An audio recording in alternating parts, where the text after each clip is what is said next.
आज बिहार दिवस के उपलक्ष्य पे पूरे बिहार वासी को ढेर सारी शुभकामना, मधुबनी वासी को भी ढेर सारी शुभकामना।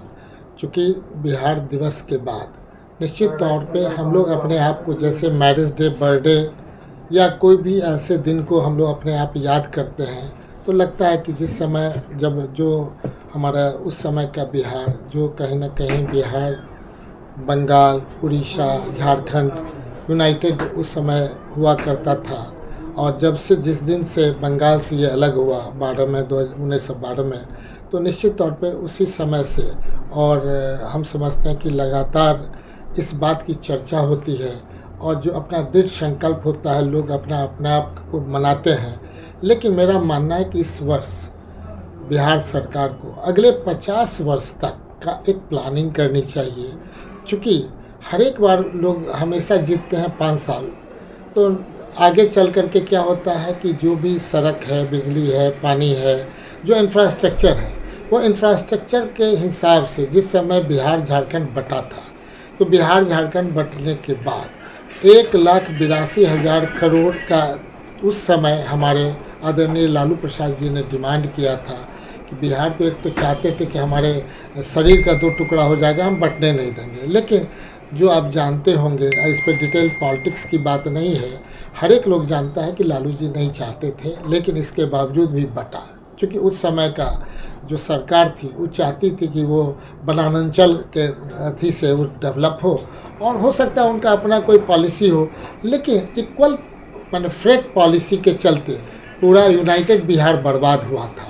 पूरे देश में कोई भी उद्योग लगाता और 1000 किलोमीटर दूर भी ले आता तो 1 रुपया के कॉस्ट पे हमारा रॉ मटेरियल यहाँ से उसको मिलता था।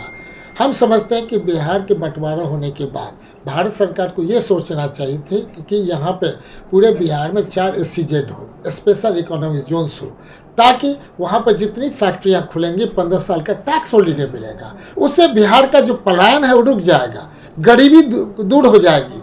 जो हमारा कि नहीं एक तरह से कि नहीं रिसोर्सेज है हमारा अपना, झारखंड बंटने के बाद 75% हमारा उधर चला गया, 25% ही हमारे पास सब्सिडी रह गया। इसके बावजूद भी दूसरा स्टेट सरप्लस स्टेट हो गया। हम ऋण पर विश्वास कर रहे हैं, आज भी भारत सरकार से भीख मांग रहे हैं। और एक तरफ भीख देने वाले हमेशा कहते हैं कि कितना करोड़ दे दूँ, नहीं, निश्चित तौर पर हर एक साल बिहार के इंफ्रास्ट्रक्चर के लिए 1 लाख करोड़ प्रति वर्ष भारत सरकार दे, इस तरह का बिहार सरकार का सोच होना चाहिए। और पैरेलल अगर आज से 20 साल पहले जहां बिहार मेरा था पूरे देश में, आज भी 20 साल में वहीं पर खड़ा है। इसलिए कहीं ना कहीं गरीबी रेखा में, पलायनता में, सब चीज़ के आधार पर बनाएंगे। और अभी जातिगत गणना हुआ है, मैंने 94,67,000 लोग जिनका एनुअल 6,000 भी इनकम नहीं है। तो ये प्रूफ करता है कि ऐसे लोगों को एस्टैब्लिश करके बिहार को जब तक हम आगे नहीं बढ़ाएंगे तब तक ये मैंने डेवलपमेंट ओरिएंटेड कुछ नहीं होगा। इसलिए आज के दिन में इतना ही हम अपने बिहार दिवस पे कहना चाहेंगे कि बिहार का एक एक लोग जब तक गरीबी रेखा से जब तक नहीं नीचे ऊपर निकले, उससे बाहर जब तक नहीं निकले, तब तक ये सोच बना रहेगा कि बिहार दिवस में बना करके हम लोग दृढ़ संकल्प लें।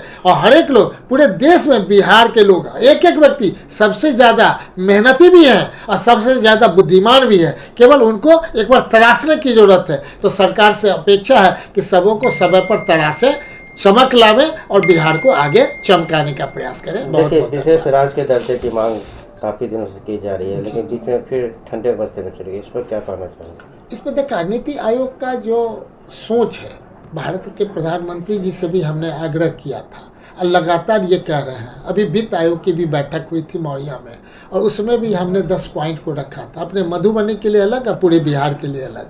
जैसे मधुबनी के लिए हमने कहा कि सबसे ज़्यादा पूरे जिला नॉर्थ जो बिहार का है वो एक बार देश में कि नहीं, माने नेपाल में इंटरनेशनल प्रॉब्लम है कि पानी आता है और पूरा बाढ़ प्रभावित हो जाता है। आपदा का एक भी पैसा, ये बिहार का अपना पैसा नहीं लगना चाहिए, भारत सरकार का लगना चाहिए और वो एड उनको मिलना चाहिए। साथ ही अस्थायी समाधान के लिए वहाँ डैम जब तक नहीं बनेगा, बिजली उत्पादन वाला डैम बनेगा, ताकि बिहार को कि नहीं जो मैंने आज के दिन में है 1 रुपये से भी कम कॉस्टिंग आएगा। आज के दिन में पूरे देश में बिहार में सबसे ज़्यादा बिजली का कॉस्ट है, इसमें मेरा मानना है कि जब तक हम इस सोच के साथ नहीं रहेंगे कि बिहार के इश्यूज़ को पूरे प्रधानमंत्री जी के पास ढंग से नहीं रखेंगे, तब तक ये पलायन चलता रहेगा, गरीबी रहेगी।